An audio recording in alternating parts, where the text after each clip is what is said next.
शेवटचं पत्र भाग 5। चला तर मग कथेला सुरुवात करू। त्या क्षणी आरवच्या चेहऱ्यावरचा आत्मविश्वास हा विक्रांत नाही, तो आश्चर्याने ओरडला। समोरचा माणूस थंड हसला। विक्रांत कधी स्वतः पुढे येत नाही, तो नेहमी सावल्यामधून खेळ खेळतो। इतक्यात किल्ल्याच्या आतल्या गाभाऱ्यातून एक ओळखीचा आवाज घुमला, आरव, माझ्यापर्यंत पोहोचणं इतकं सोपं नाही। आरव आणि सईने वर पाहिलं। उंच मनोऱ्यावर काळ्या पोशाखात उभा असलेला विक्रांत त्यांच्याकडे पाहून स्मित करत होता आणि त्याच्या शेजारी एक व्यक्ती, विक्रांतच्या शेजारी उभी असलेली व्यक्ती पुढे आली। तिचा चेहरा प्रकाशात आला आणि आरवच्या तोंडून नकळत शब्द बाहेर पडले, रुद्र। सईच्याही डोळ्यावर विश्वास बसत नव्हता। ज्याने इतके दिवस त्यांना मदत केली तोच आता विक्रांतच्या बाजूला उभा होता। रुद्र शांतपणे म्हणाला, माफ कर आरव, पण मी सुरुवातीपासूनच विक्रांतसाठी काम करत होतो। हे ऐकताच आरवच्या पायाखालची जमीनच सरकली। तेवढ्यात विक्रांतने हात वर केला आणि संपूर्ण किल्ला हादरू लागला। भिंतीमधून गुप्त दरवाजे उघडले, शेकडो सहस्त्र सैनिक बाहेर आले आणि आरव, सई व त्याच्या साथीदारांना चारही बाजूंनी घेरले। विक्रांत मोठ्याने हसत म्हणाला, खेळ संपला आरव, आता तुझ्याकडे दोनच पर्याय आहेत, शरणे किंवा इथून जिवंत बाहेर पडण्याचं स्वप्न कायमचं विसर। आरवने तलवार घट्ट पकडली। त्याने सईकडे पाहिलं। दोघांनी एकमेकांना नजरेतूनच इशारा केला। पुढच्या क्षणी संपूर्ण किल्ल्यात तलवारीची टक्कर घुमली आणि अंतिम युद्धाची सुरुवात झाली। तलवारीच्या ठिणग्यांनी संपूर्ण किल्ला उजळून निघाला। आरव विजेच्या वेगाने सैनिकावर तुटून पडला, तर सईने आपला अचूक निशाण्याने अनेक शत्रूंना निष्प्रभ केले। काही क्षणातच त्यांनी वेढा फोडला, पण विक्रांत अजूनही मनोऱ्यावर शांत उभा होता। अचानक त्याने हातातील एक छोटंसं रिमोट दाबलं। धडम! किल्ल्याच्या तळातून प्रचंड स्फोटाचा आवाज झाला। जमिनीला तडे जाऊ लागले आणि संपूर्ण किल्ला हळूहळू कोसळू लागला। हा किल्ला 5 मिनिटात नष्ट होईल, विक्रांत ओरडला, आणि त्याच्यासोबत तुम्हीही। तेवढ्यात रुद्र आरव समोर आला। त्याने हातातील पिस्तूल आरववर रोखलं, पण गोळी झाडण्याऐवजी त्याने पिस्तूल खाली टाकलं। आरव, मी खोटं बोललो होतो, तो म्हणाला। मी विक्रांतचा माणूस नव्हतो। त्याचा विश्वास जिंकण्यासाठी मला त्याच्यासोबत असल्याचं नाटक करावं लागलं। रुद्रने आपल्या खिशातून एक लहानशी चिप काढली। यात विक्रांतच्या संपूर्ण साम्राज्याचे पुरावे आहेत, हे घे आणि इथून लगेच निघ। रुद्रचं बोलणं संपताच विक्रांतच्या चेहऱ्यावरचा राग अनावर झाला। त्याने बंदूक उचलली आणि थेट रुद्रावर नेम धरला। धाट! गोळी सुटली। रुद्राच्या छातीत गोळी लागली आणि तो आरवच्या हातात कोसळला। आरवच्या डोळ्यात संतापाची ज्वाला पेटली। विक्रांत, आता तुझा शेवट अटळ आहे, असं म्हणत तो मनोऱ्याकडे धावला, जिथे त्यांची आणि विक्रांतची अंतिम जीवघेणी टक्कर होणार होती। आरव मनोऱ्याच्या शिखरावर पोहोचला। खाली संपूर्ण किल्ला कोसळत होता। वर काळे ढग दाटून आले होते। विक्रांत तलवार हातात घेऊन त्याची वाट पाहत उभा होता। शेवटी आलास, तो हसत म्हणाला, पण उशीर झालाय। दोघांमध्ये भीषण तलवार युद्ध सुरू झालं। प्रत्येक वार जीवघेणा होता। काही मिनिटातच विक्रांतने आरवला मनोऱ्याच्या कडेला ढकललं। आरवचा तोल गेला। तेवढ्यात सई वर पोहोचली। आरव, सावध! तिने विक्रांतवर गोळी झाडली। विक्रांत बाजूला झाला, पण त्याचा तोल गेला आणि त्याच्या हातातून एक लहानसा रिमोट खाली पडला। आरवने क्षणाचाही विलंब न करता रिमोट उचलून त्यावरील लाल बटन दाबलं। अचानक किल्ल्यातील स्फोट थांबले। काउंटडाऊन बंद झालं। विक्रांत हादरला। हे अशक्य आहे, आरव शांतपणे म्हणाला, तुझा प्रत्येक डाव संपला आहे। संतापलेल्या विक्रांतने शेवटचा वार करण्यासाठी झेप घेतली, पण आरवने त्याचा वार चुकवत जोरदार प्रति-आक्रमण केलं। विक्रांत मनोऱ्याच्या कडेला जाऊन आदळला। त्याने शेवटचा प्रयत्न करत आरवचा हात पकडला। क्षणभर दोघांचे डोळे भिडले। विक्रांतच्या चेहऱ्यावर भीती स्पष्ट दिसत होती, पण त्याची पकड सुटली। तो मनोऱ्यावरून खाली कोसळला। खाली फक्त धूर आणि ढिगारा उरला। आरव आणि सईने सुटकेचा निश्वास सोडला। मात्र तेवढ्यात ढिगाऱ्यातून एक मोबाईल वाजू लागला। स्क्रीनवर एकच संदेश चमकत होता, खेळ अजून संपलेला नाही। आरव आणि सई एकमेकाकडे पाहू लागले, कारण हा संदेश विक्रांतने पाठवलेला नव्हता, तर अशा व्यक्तीकडून आला होता ज्याचं नाव त्यांनी आजपर्यंत कधीच ऐकलं नव्हतं। आरवने थरथरत्या हाताने मोबाईल उचलला। स्क्रीनवर फक्त एक नाव दिसत होतं, छाया। ना फोटो ना नंबर, फक्त एकच नाव। क्षणातच फोन पुन्हा वाजला। आरवने कॉल उचलताच समोरून शांत पण धडकी भरवणारा आवाज आला, विक्रांत फक्त एक प्यादा होता. खरी खेळी माझी होती. आरवचा श्वास अटकला. तू कोण आहेस? समोरून हलकसं हसू ऐकू आलं. योग्य वेळी भेटू, पण त्याआधी एक भेटवस्तू तुझी वाट पाहते आहे. कॉल कट झाला. त्याच वेळी सईने ढिगाऱ्याच्या बाजूला पडलेली एक लोखंडी पेटी पाहिली. ती उघडताच आत एक जुना नकाशा, एक सोन्याचं लॉकेट आणि एक चिठ्ठी होती. चिठ्ठीवर लिहिलं होतं, सत्य अग्निदुर्गात नव्हतं, ते काळ्या बेटावर लपलं आहे. तेथे आलास तर तुझ्या भूतकाळाचं प्रत्येक रहस्य उघडं होईल. आरवने लॉकेट हातात घेतलं आणि तो क्षणभर स्तब्ध झाला, कारण त्या लॉकेटवर त्याच्या लहानपणी हरवलेल्या बहिणीचं नाव कोरलेलं होतं, अन्वी. सईने आश्चर्याने विचारलं, आरव, अन्वी तर 15 वर्षापूर्वी बेपत्ता झाली होती ना? आरवच्या डोळ्यात आश्चर्य, वेदना आणि नव्या निर्धाराची चमक एकाच वेळी दिसत होती. तो नकाशा हातात घेत म्हणाला, आता आपला पुढचा प्रवास सुरू होतो काळ्या बेटाकडे. आणि दूर समुद्राच्या दिशेने काळे ढग दाटू लागले. जणू एक नवीन अधिक भयंकर अध्याय त्यांची वाट पाहत होता. 3 दिवसांनी आरव, सई आणि जखमी अवस्थेतून सावरलेल्या रुद्र एका छोट्या बोटीने काळ्या बेटाच्या दिशेने निघाले. समुद्र पूर्ण शांत होता, पण जसजसे ते बेटाजवळ पोहोचू लागले तसतसे त्याच्या सर्व इलेक्ट्रॉनिक उपकरणांनी काम करणे बंद केले होते. कंपास वेड्यासारखा फिरू लागला. हे सामान्य नाही, रुद्र कुजबुजला. अचानक दाट धुक्यातून एक प्रचंड काळ जहाज दिसू लागलं. त्या जहाजावर एकही माणूस दिसत नव्हता, पण जहाज स्वतःहून त्याच्या दिशेने येत होतं. तेवढ्यात जहाजाच्या टेकवर एक काळ्या झग्यातील व्यक्ती दिसली. तिने चेहऱ्यावरील मुखवटा काढला. आरव आणि सई दोघेही स्तब्ध झाले. ती व्यक्ती हुबेहूब आरवसारखी दिसत होती. हे कसं शक्य आहे? सईच्या तोंडून शब्दच फुटेना. समोरचा अनोळखी माणूस शांतपणे हसला. मी तुझा शत्रू नाही आरव, मी तुझा जुळा भाऊ आहे. त्या एका वाक्याने आरवच्या आयुष्यातील प्रत्येक सत्य हादरून गेलं. पण त्या क्षणी काळ्या बेटावरून सायरन वाजू लागलं. जहाजाच्या मागून डझनभर वेगवान बोटी बाहेर आल्या. त्यावर उभे असलेले मुखवटाधारी सैनिक एकाच वेळी ओरडले, छायाचा आदेश आहे, कोणालाही जिवंत बेटावर पोहोचू देऊ नका. समुद्राच्या मध्यभागी चारही बाजूने वेढलेला आरव आणि त्याचे साथीदार आता त्याच्या आयुष्यातील सर्वात मोठ्या आणि भीषण लढाईचा सामोरे जाणारे होते. सामोरे जाणारे होते. समुद्राच्या लाटा उंच उसळत होत्या. मुखवटाधारी सैनिकांनी आरवच्या बोटीवर गोळीबार सुरू केला. रुद्रने इंजिनचा वेग वाढवला तर सईने अचूक निशाण्याने समोरच्या 2 बोटी निष्प्रभ केल्या. पण शत्रूची संख्या खूप मोठी होती. तेवढ्यात आरवसारखा दिसणारा अनोळखी तरुण आपल्या जहाजावरून उडी मारून थेट त्यांच्या बोटीवर आला. क्षणभर सगळ्यांना वाटलं की तो हल्ला करणार, पण त्याने तलवार फिरवत मुखवटाधारी सैनिकांना रोखलं. मी तुमच्याच बाजूने आहे, तो ओरडला. आरवने संशयाने विचारलं, जर तू माझा जुळा भाऊ असेल तर तुझं नाव काय?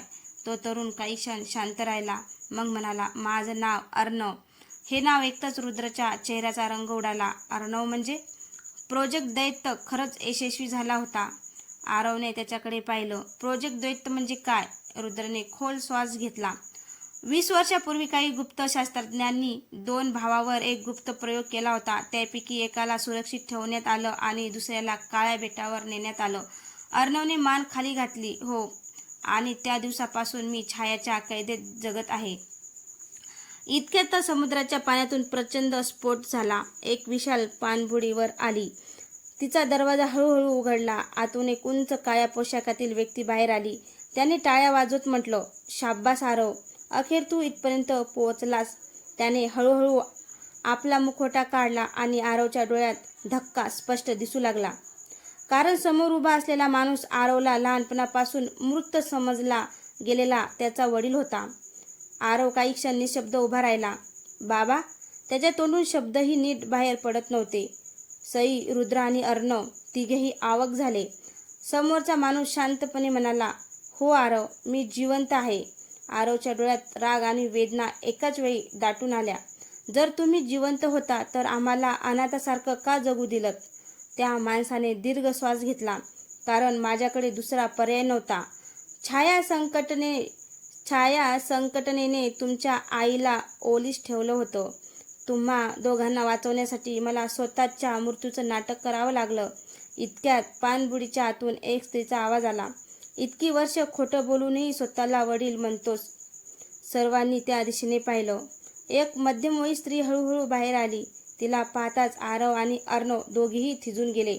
आई, त्यांच्या डोळ्यातून अश्रू वाहू लागले. पण ती स्त्री शांत नव्हती. तिने आरवकडे पाहत ठाम आवाजात म्हटलं, माझ्याकडे भावना व्यक्त करायला वेळ नाही. कारण छाया फक्त एक माणूस नाही. ती काही क्षण थांबली. छाया हा एक गुप्त गट आहे आणि त्याचा खरा प्रमुख अजूनही समोर आलेला नाही. अचानक पाणबुडीतील सर्व दिवे लाल झाले. एक यांत्रिक आवाज घुमला, सुरक्षा भंग, सर्वच कमांडर येत आहे. सर्वांनी वर पाहिलं. आकाशातून एक प्रचंड काळं हेलिकॉप्टर खाली उतरू लागलं. त्याचा दरवाजा उघडला आणि त्यातून एक व्यक्ती खाली उतरली. त्याचा चेहरा अजूनही मुखोट्यामागे लपलेला होता. तो हळूहळू आरवकडे चालत आला आणि म्हणाला, तुझा प्रवास इथपर्यंतच होता. आता खरी परीक्षा सुरू होते. त्याने मुखोट्यावर हात ठेवला आणि तो काढण्याच्या तयारीत असतानाच कथा एका नव्या अधिक धक्कादायक वळणावर येऊन थांबली. मुखवटा हळूहळू खाली आला. आरव, सई, अर्णव आणि त्याच्या आई वडिलांचे डोळे त्या व्यक्तीवर खिळले होते. पण मुखवटा पूर्णपणे निघताच सर्वजण स्तब्ध झाले. तो कोणताही अनोळखी नव्हता. तो होता रुद्र. हे अशक्य आहे, आरव ओरडला. आरवच्या शेजारी उभा असलेला रुद्रही तितकाच हादरला. समोरचा माणूस हसला. गोंधळलात ना? कारण मी रुद्र नाही. त्याने आपल्या चेहऱ्यावरील कृत्रिम त्वचा काढून टाकली. आता त्याचा खरा चेहरा दिसू लागला. माझं खरं नाव अधिराज आहे. अधिराज पुढे म्हणाला, मी छाया संघटनेचा सर्वोच्च कमांडर आहे. अनेक वर्षापासून मी वेगवेगळ्या चेहऱ्यांनी तुमच्यावर लक्ष ठेवत होतो. विक्रांत, बनावट सैनिक आणि इतर अनेक लोक, हे सगळे माझ्या योजनेतील प्यादे होते. त्याने एका बटणावर हात ठेवला. क्षणात काळ्या बेटाची जमीन हादरली. समुद्रातून एक प्रचंड भूमिगत संशोधन केंद्र वर यायला लागलं. काचेच्या भिंतीच्या मागे शेकडो कैदी उभे होते.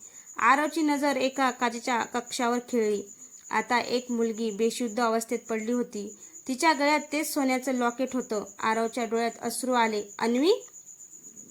अर्णवने आरवचा हात घट्ट पकडला. ती जिवंत आहे, पण अधिराज तिला ढाल म्हणून वापरणार. अधिराज मोठ्याने हसला. जर तिला वाचवायचं असेल तर तुम्हाला माझ्या भूलभुलैयातून जावं लागेल. तेवढ्यात संशोधन केंद्राचे विशाल दरवाजे हळूहळू उघडले. आत फक्त काळोख होता आणि त्या काळोखातून एक भीषण गर्जना ऐकू आली. सईने टॉर्चचा प्रकाश आत टाकला. प्रकाश पडताच सर्वांच्या अंगावर काटा आला. कारण त्यांच्या समोर उभा होता एक प्रचंड मानवी शरीरावर प्रयोग करून तयार केलेला राक्षसी योद्धा. आणि त्याच्या डोळ्यात फक्त एकच आदेश दिसत होता, कुणीही जिवंत बाहेर जाऊ नये. राक्षसी योद्ध्याने प्रचंड गर्जना केली आणि एका झटक्यात लोखंडी दरवाजा फाडून टाकला. आरवने तलवार उपसली. सई, अर्णव, अन्वीपर्यंत पोहोचा. हा माझ्यावर सोडा. नाही, सई ठामपणे म्हणाली, यावेळी आपण वेगळे होणार नाही. क्षणातच राक्षसाने आरववर हल्ला केला. धाडकन आरव दूर फेकला गेला. त्याच्या हातातून तलवार सुटली. तेवढ्यात अर्णवने मागून झेप घेत राक्षसाच्या खांद्यावर वार केला. पण त्याचा काहीच परिणाम झाला नाही. राक्षस जणू वेदनाच जाणवत नव्हता. अधिराज वरच्या काचेच्या नियंत्रण कक्षातून हे सगळं पाहत हसत होता. हा माझा सर्वात यशस्वी प्रयोग आहे. याला हरवणं अशक्य आहे. तेवढ्यात आरवच्या आईने नियंत्रण कक्षाच्या भिंतीकडे पाहिले. आरव, त्याच्या शरीरावर नाही, त्याच्या मानेच्या मागे एक ऊर्जा चिप बसवली आहे. ती नष्ट केली तर तो थांबेल. आरवने लगेच योजना आखली. सई, त्याचं लक्ष विचलित कर. अर्णव माझ्यासोबत. सईने राक्षसावर सलग गोळ्या झाडल्या. राक्षस तिच्या दिशेने धावला. या क्षणी अर्णवने एका लोखंडी साखळीच्या आधाराने उंच झेप घेतली. आरवने हवेत उडी मारत तलवारीचा अचूक वार केला. राक्षसाच्या मानेमागची ऊर्जाची 2 तुकड्यात तुटली. राक्षसाने एक प्रचंड किंकाळी फोडली आणि काही क्षणातच तो गुडघ्यावर कोसळला. संपूर्ण संशोधन केंद्र टाळ्यांच्या आवाजाने दणाणून गेले. पण त्या टाळ्या अधिराज वाजवत होता. शाब्बास आरव, अगदी हवं तेच केलंस. आरवने वर पाहिलं. अधिराजने नियंत्रण पॅनेलवरील लाल बटन दाबलं. क्षणात सर्व काचेचे कक्ष उघडले. त्यातून शेकडो प्रयोग केलेले अर्धमानवी योद्धे बाहेर पडू लागले आणि त्यांच्यातून एक अनोळखीचा चेहरा पुढे आला. आरवचा श्वास थांबला, कारण त्या योद्ध्यामध्ये विक्रांतही उभा होता. पण यावेळी त्याच्या डोळ्यात माणुसकी नव्हती, फक्त यंत्रासारखी थंड रिकामी नजर होती. विक्रांत हळूहळू पुढे आला. त्याच्या चेहऱ्यावर ना राग होता ना हसू, फक्त निर्विकार थंड नजर. अधिराजचा आवाज संपूर्ण प्रयोगशाळेत घुमला. तुम्हाला वाटलं होतं विक्रांत मेला? नाही, मी त्याला मृत्यूच्या दारातून परत आणलं. आता तो माझ्या प्रत्येक आदेशाचं पालन करतो. आरवने मोठ्याने हाक मारली. विक्रांत, तुला आठवते का तू कोण आहेस? क्षणभर विक्रांतच्या डोळ्यात हलकी हालचाल झाली, पण लगेच त्याने तलवार उचलली आणि आरववर झेपावलं. दोघांमध्ये पुन्हा एकदा जबरदस्त युद्ध सुरू झालं. यावेळी विक्रांत पूर्वीपेक्षा कितीतरी वेगवान आणि शक्तिशाली झाला होता. आरव प्रत्येक वार रोखत होता, पण हळूहळू तो थकू लागला. तेवढ्यात अन्वीला शुद्ध आली. तिने समोरचं दृश्य पाहिलं आणि जोरात ओरडली. आरव, विक्रांतच्या मानावर नियंत्रण ठेवणारा सिग्नल त्या मनोऱ्यातून येतोय. तिने नियंत्रण कक्षाच्या कोपऱ्यातील एक उंच अँटेना दाखवला. तो नष्ट झाला तर विक्रांत आणि इतर सगळे मुक्त होतील. सईने वेळ न दवडता त्या मनोऱ्याकडे धाव घेतली, पण अधिराज तिच्या वाटेत उभा राहिला. इतक्या सहज माझा खेळ संपणार नाही. त्याने एक गुप्त बटन दाबलं. संपूर्ण संशोधन केंद्राच्या भित्ती सरकू लागल्या. काही क्षणातच प्रयोगशाळा एका प्रचंड गोलाकार रणांगणात बदलली. मध्यभागी आरव आणि विक्रांत आमने सामने उभे होते. वरच्या बाजूला अधिराज हसत म्हणाला, आता नियम फक्त एकच. या रणांगणातून जिवंत बाहेर फक्त एकच योद्धा जाईल. त्या शब्दासोबत रणांगणाचे लोखंडी दरवाजे बंद झाले आणि आरव समोर आयुष्यातील सर्वात कठीण निर्णय उभा राहिला. विक्रांतला ठार मारायचं की त्याला वाचवण्याचा शेवटचा प्रयत्न करायचा. आरवने तलवार खाली फेकली. विक्रांत अजूनही त्याच्यावर हल्ला करण्यासाठी सज्ज होता. सई ओरडली, आरव सावध, तो तुला मारून टाकेल. पण आरव शांत आवाजात म्हणाला, नाही, हा विक्रांत नाही. त्याच्या शरीरावर अधिराजचं नियंत्रण आहे. मी माझ्या शत्रूला हरवेन, पण एका निर्दोष माणसाचा जीव घेणार नाही. हे ऐकताच अधिराज संतापला. भावना, हाच तुझा सर्वात मोठा कमकुवतपणा आहे. त्याने नियंत्रण यंत्राची शक्ती वाढवली. विक्रांतच्या डोळ्यात लाल प्रकाश चमकू लागला. तो आणखी भयंकर वेगाने आरववर तुटून पडला. आरव बचाव करत असतानाच अन्वीला प्रयोगशाळेच्या भिंतीवर एक आपत्कालीन स्विच दिसला. अर्णव, मला वर उचल. अर्णवने अन्वीला आपल्या खांद्यावर घेतलं. अन्वीने उडी मारून स्विच दाबला. धाड! संपूर्ण प्रयोगशाळेचा वीज पुरवठा काही सेकंदासाठी बंद झाला. नियंत्रण सिग्नल खंडित झाला. विक्रांत जागच्या जागी थपकला. त्याने आजूबाजूला पाहिलं, मग हळूहळू आरवकडे पाहिलं. आरव, मी कुठे आहे? आरवच्या चेहऱ्यावर आशेची किरण उमटली. विक्रांत, तू परत आलास. पण त्या क्षणी अधिराजने आपली शेवटची चाल खेळली. त्याने स्वतःच्या हातातील रिमोटवरील काळं बटन दाबलं. विक्रांतच्या छातीत बसवलेली सूक्ष्म स्फोटक सक्रिय झालं. बीप बीप बीप. सर्वांच्या चेहऱ्यावर भीती पसरली. विक्रांतला काय घडलं हे समजलं. तो शांतपणे आरवकडे पाहत म्हणाला, माझ्याकडे वेळ नाही. मला वाचवण्याचा प्रयत्न करू नकोस. त्याने आरवला जोरात मागे ढकललं आणि स्वतः अधिराजच्या दिशेने धावला. जर मी वाचू शकत नसेल तर तुलाही जिवंत सोडणार नाही. अधिराजच्या चेहऱ्यावर प्रथमच भीती दिसली. पुढच्या क्षणी प्रचंड स्फोट झाला. धूर, आग आणि कोसळणाऱ्या भिंतीमध्ये अधिराज आणि विक्रांत दोघेही दिसेनासे झाले. स्फोटानंतर रणांगणात शांतता पसरली, पण धुराच्या पडद्यामागून एक सावली हळूहळू बाहेर येत होती. ती सावली कोणाची होती? अधिराजची की विक्रांतची? याच प्रश्नावर पुढचा अध्याय सुरू होणार होता. तर मित्रांनो, शेवटचं पत्र भाग 5. ही कथा तुम्हाला कशी वाटली? कथा आवडल्यास कथेला लाईक, कमेंट, शेअर करायला विसरू नका. तसंच आपल्या चॅनलवर कोणी नवीन असेल तर चॅनलला सबस्क्राईब करा.